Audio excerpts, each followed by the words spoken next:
165 தொகுதிகளுக்குரிய விருப்ப மனு தாக்கலை நேரடியாக கூப்பிட்டு அவங்கள்ட்ட இன்டர்வியூ நடத்திருக்கிறோம்.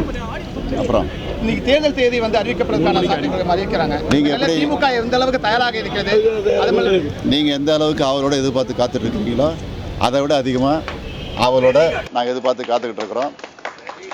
எந்த நேரத்திலும் தேர்தல் சந்திப்பதற்கு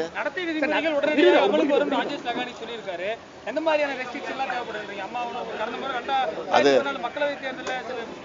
திராவிட முன்னேற்ற கழகத்தை பொறுத்த வரைக்கும் ஆட்சி பொறுப்பில் இருந்தப்பவும் சரி, ஆட்சி இல்லாத நேரத்திலையும் சரி, சட்ட விதிக்கு உட்பட்டு தான் எப்போதுமே எங்களுடைய கடமையை நாங்கள் ஆற்றிக்கிட்டு இருக்கிறோம். ஆனால் அதிமுக பொறுத்த வரைக்கும் அது இல்லைங்கிறது நாட்டு மக்களுக்கு தெரியும். அதனால் இந்த இதை சட்டத்தை முழுங்க காப்பாற்ற வேண்டிய கடமை ஆளுங்கட்சியில் இருக்கக்கூடிய அதிமுகவுக்கு நிரம்ப உண்டு. அதை கடைபிடிப்பாங்கன்னு எதிர்பார்க்குறோம். அதை கடைபிடிக்க விடலன்னு சொன்னால் நாங்கள் சட்டப்படி உரிய நடவடிக்கை எடுப்போம். நிதி வகையில் வாக்காளருக்கு வழங்குவதற்கான திட்டம் இருப்பதாக சொல்லப்படுது. அதை எப்படி நான் அணுகணும்னு நினைக்கிறீங்க? அது குறித்து ஏற்கனவே நாங்கள் தேர்தல் கமிஷனும் புகார் கொடுத்துருக்குறோம். சட்ட ரீதியாகவும் நீதிமன்றத்துக்கு செல்வதற்கும் தயாராகிட்டோம். என்னைக்கு அறிவிக்கிறோன்னு நிச்சயமாக உங்கள்கிட்ட அழைச்சிட்டு தான் தலைவர் உங்கள்கிட்ட ஒப்படைப்பார்.